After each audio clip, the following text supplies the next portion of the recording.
Welcome to the System Simplified podcast, where we feature top leaders who share stories on how to successfully systemize a business. Now, let's get started with the show.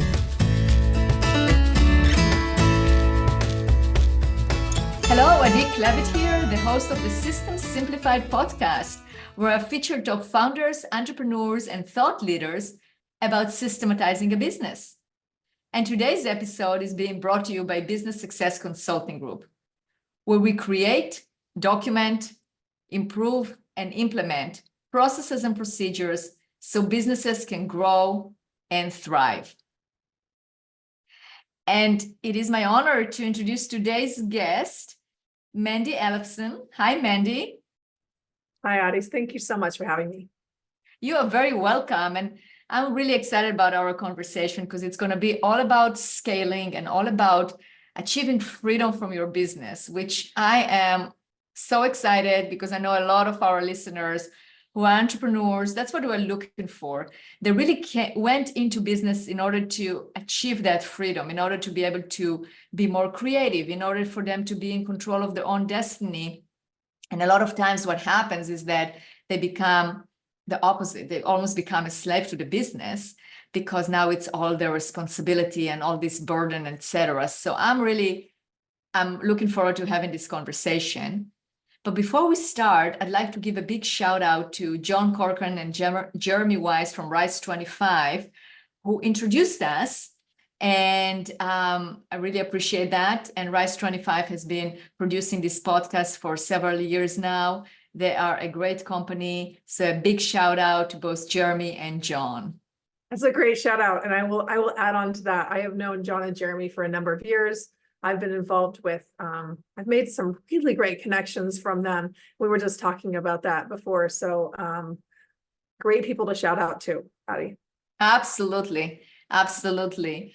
All right. Well, now let me introduce you. So you are the founder of Hands Off CEO, and you're an expert at helping entrepreneurs, especially in the service, professional service area, to basically scale and be able to not be the main point in the business, right? You are able to actually get them to scale their businesses and make it a business that can function without a CEO, hands-off CEO, right? And without having basically probably increasing their ability to sell the business and increase the, I would say, just like I said, in terms of scaling, right? Able to scale. But I'm interested to find out, so tell us more about Hands Off CEO. How did you get started and what is so unique about it? Yeah, so thank you. I think you did a great job of encapsulating basically what it is to be a hands-off CEO. It's ultimately to have a company that can run without you and then grow without you. And that's what allows you to increase the value of your company. It allows you to be able to leave for weeks or even months at a time, and just gives you a lot of options when you want to go and sell the company, when you want to exit, and even if that could look like you having it run more passively. And to answer your question, what got me into this is that I had a company that was opposite of this. And my last company, it was a marketing agency, and it was a little small company, but it just ate me alive.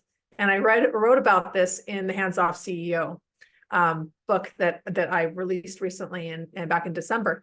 But what ended up happening is that I'm weeks away from giving birth to my second daughter. And the maternity leave I would have liked to take, I was not able to take it without shutting the whole business down, because I couldn't count on my team. And I didn't, as much as I tried to put systems and processes in place, it just wasn't working. And I didn't understand why, because I had managed a company before, but I didn't have, there was just something different about this company, and I didn't know what it was. And that's, as I went to go start trying to figure that out, I accidentally started a consulting company as a result of it. Wow. So tell us, what did you figure out? Well, I figured out, first of all, that services are a completely different animal, and that there are some things that have to be put in place in order for you to scale a service-based company. And what are those things? Yeah, we can definitely unpack those things. So that was one thing. Then we can talk about some of the pieces there. So that's the system side of it, right? So there's a system, and then there's an identity or a mindset associated with any change that you want to make. Right. So I discovered that one. It took me a while longer till I really had that realization. But that's one of the biggest things that we see the difference. And I didn't have that ideology. I didn't have that identity. So I didn't have the identity of really being a CEO. I had the identity of being a worker, being my company, which is exactly what I got. So it didn't matter what systems I tried to build. Like there was no, I was stuck in it. Right. And I mean, that's such a good point. So it's the first thing is that you have to understand that you are the founder, you are the CEO. What does that mean? When you are the founder and you're the CEO, you have to also do the actions of the CEO, not just say that you are the CEO and then being like the full-time consultant. It just doesn't work. Exactly. And so what I found out was like the whole list of all these pieces that were missing in the business. And I found this out because I was going to help other people solve this problem, because I knew if I helped other people solve, I just started interviewing other business owners who were having some of the same challenges. And I just started helping them because I knew that if I just understood the root cause of the issue, I'd be able to know how to solve it for myself. So Absolutely. I went through, yeah, I'm sure your mind works the same way, Adi, right? Yeah, no, for sure, because you go, oh, yes, I can solve the problem. It's right there. You can look at it from the outside in, as opposed to being in it. It's so much, it definitely makes a difference. I totally understand. Yeah. And so what happened is that I just started, people started wanting to pay me because I just started offering advice if you thought about doing it this way. And we like solved the problem together. And then I'm like, yes, I bit by bit, I was able to come up with the solution. And this was, 12, 13 years ago. And since then I went from like a little solo operation to, a whole consulting company that we have. It's now called Hands Off CEO. But there was a real distinction that we found though with service-based companies. And we found that over the years, and we built a whole system and process around how to make service companies more sustainable and to really pull the CEO out of it without the quality dropping. That's amazing. Okay, well, let's talk about it. Let's talk, what are the pillars of that system? Yeah, so what is the biggest thing that we have seen that keeps the CEO stuck in the services, particularly with professional services? This applies for all different businesses, though. I mean, I've seen it all different sizes. I've seen it with companies with hundreds of employees. It just, you might just get trapped at a higher level in the company. Same thing happens. I'm sure you see this with your clients all the time, Mandi.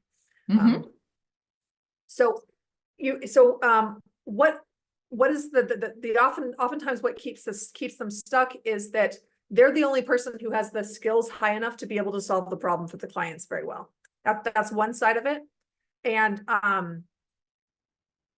that could be due to training, but more often it's actually due to not having the right people in place. Right. And not having the right people in place, it's actually connected to cash flow.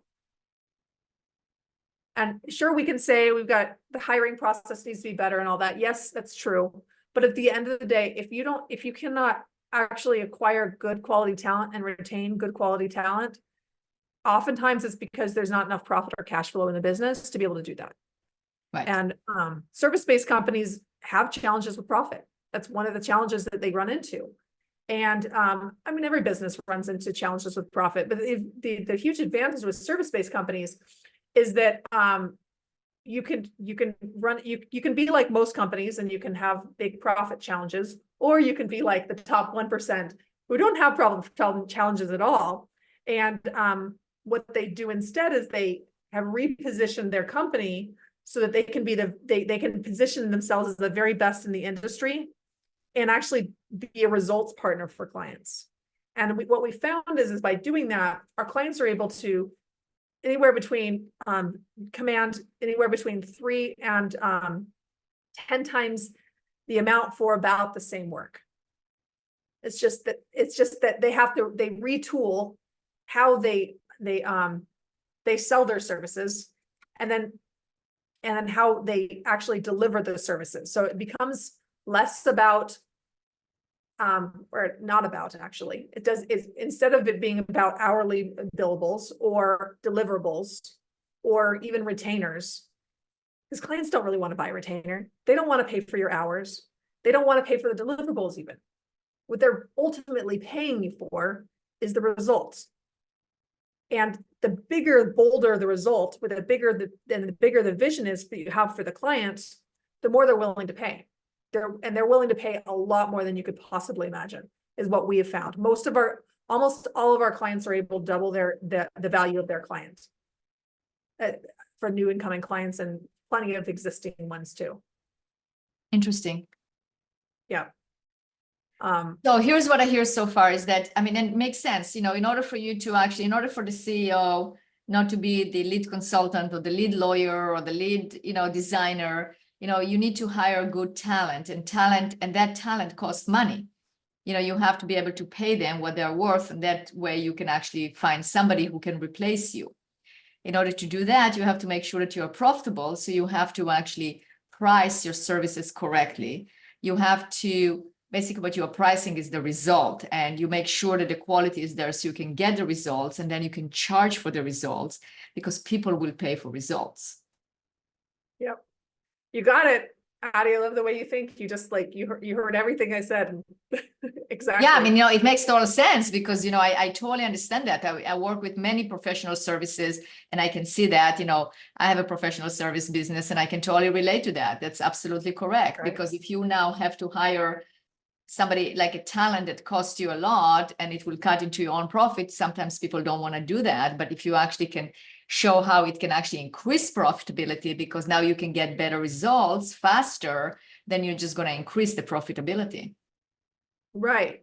Well, and here's the thing is that the big opportunity is when you can come to a client and it's not just like, we're going to create results for you, we're going to create ROI. That's a great step in the right direction.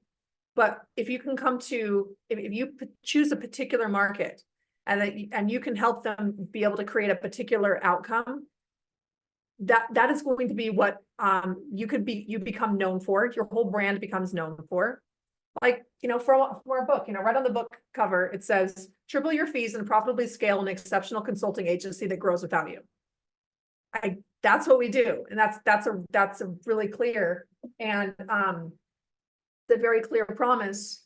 And from doing that, our clients, when they implement our processes, we show them a really clear pathway for how they can at least double their net profits in a year with the same number of clients.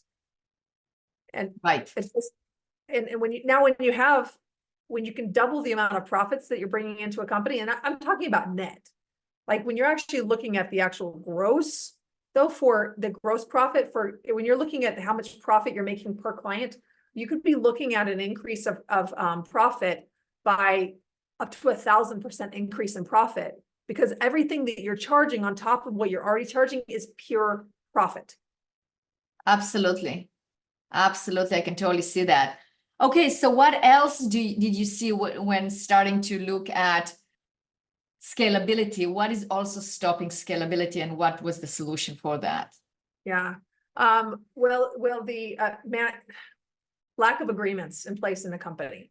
So looking around, managing people, attempting to manage people instead of managing agreements.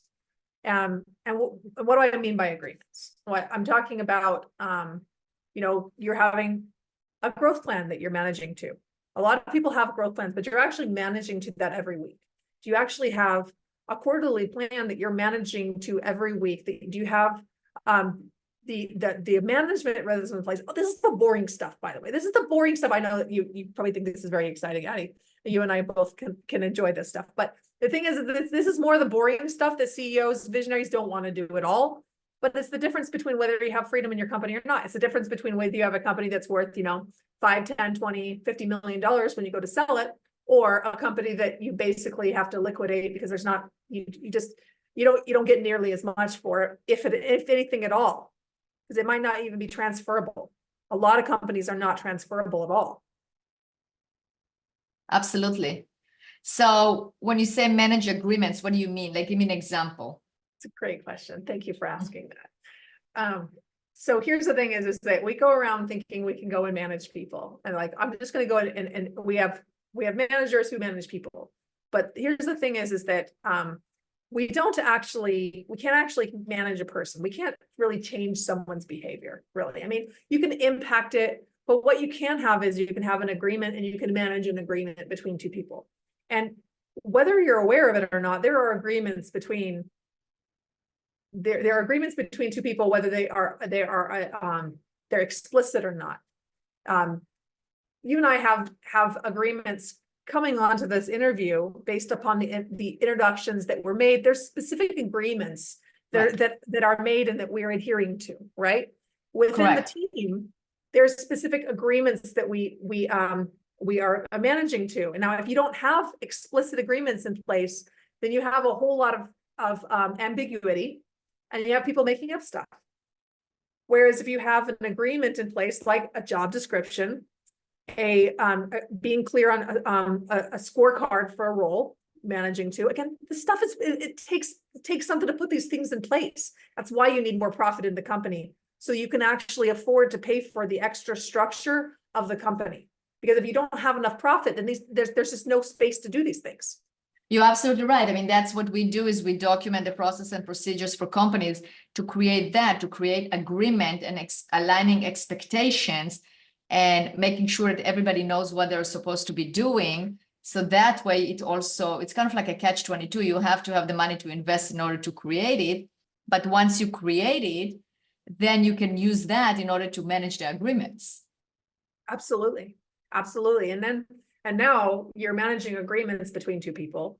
Now, when you're seeing performance issues, when you see somebody's not doing something you don't like, you can look at this and saying, well, this is a performance challenge based upon this agreement that we have. So until you have those agreements in place, you don't actually know how well your team are performing, because you have nothing to measure them to, and it's not actually fair for them to be evaluated based upon no standard. There's no standard set. Absolutely. Absolutely. It's expectations and agreements, and totally agree. Good. What other things, I mean, is there another point that you found that will block entrepreneurs from scaling?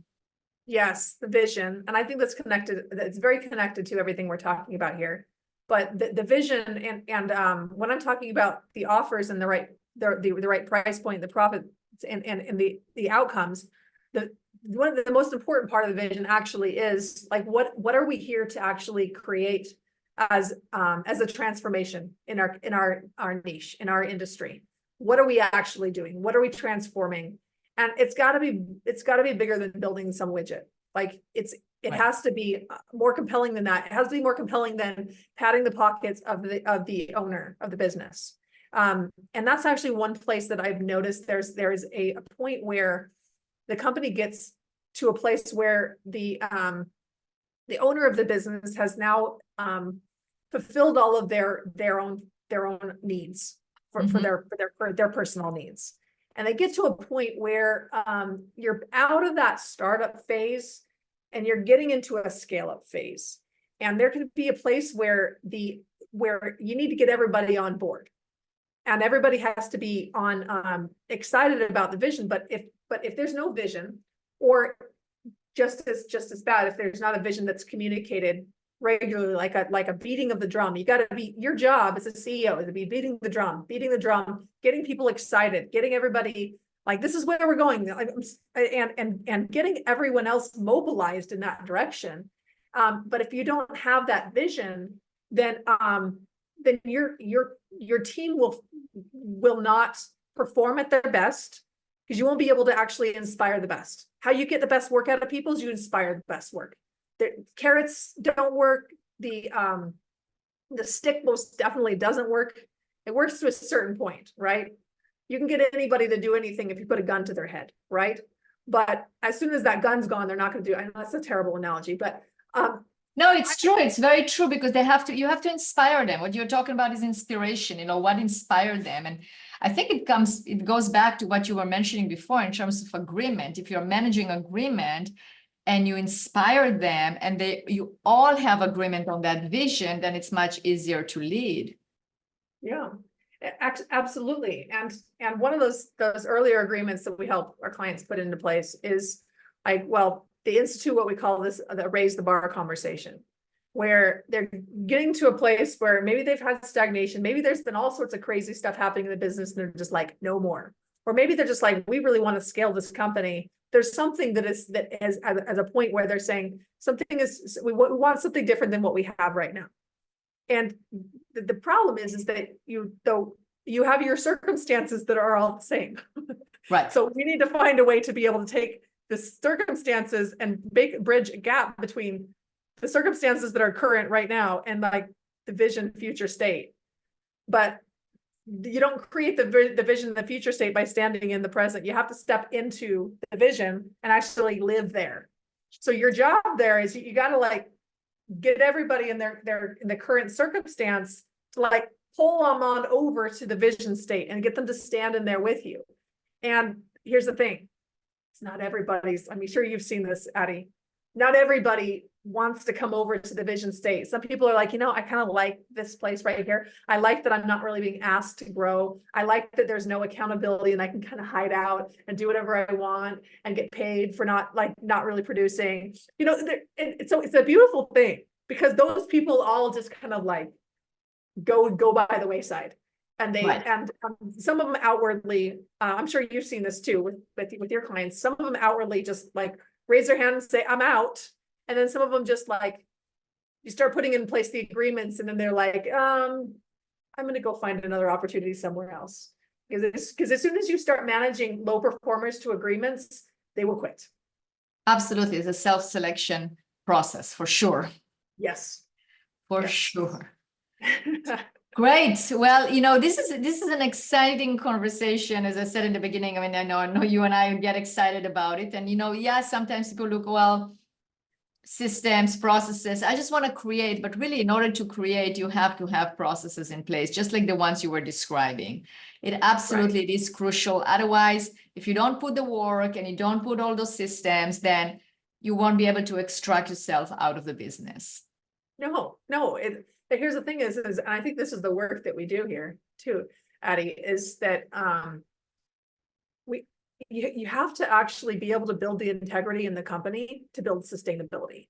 So, right. and what I mean by integrity ability is workability. It's like, I say this is going to happen, this happens. And when you have that kind of relationship with your word, where you're able to create things and have the trust that when you say you're going to do something, you're going to do it, and you create that in the rest of your company, it is it's limitless what's possible. But that, like you said, structures and systems are needed to be able to keep that sustainable. Absolutely. For sure. Well, Mandi, we can probably go for hours, but it's like we like to keep it to a certain amount of time here, so our listeners are like excited to listen, and then they want to know more. So if they want to know more about you and they want to find out about you, about the book, where should they go? So you can go to handsoffceo.com/book, and there it will direct you to where you can purchase a copy of the Hands Off CEO book if you like. There's also a really cool scalability checklist that you can download right there, and it's a PDF version. It's a summary of the whole book, and also a PDF version of the scalability checklist that we include in the book. This is the same scalability checklist that we help our clients install in their company. And then what it does is it tells you the exact steps to exit your business and in what order, so that you can do it with the least amount of risk and the most amount of joy and the most amount of profit as possible. I love that. How amazing. Okay, we'll include that in the show notes so people can just go there and click on the link and download that PDF. Amazing. Well, Mandi, thank you so much for being a guest on this podcast and sharing all this information. And I definitely highly recommend to our listeners to check out those resources, look at the checklist, and find out where are you at in terms of scaling your business and being able to exit it. Because that if that's your goal, you definitely need to do that. Thanks so much for having me, Addie. I really appreciate it. You're very welcome. Okay, thank you.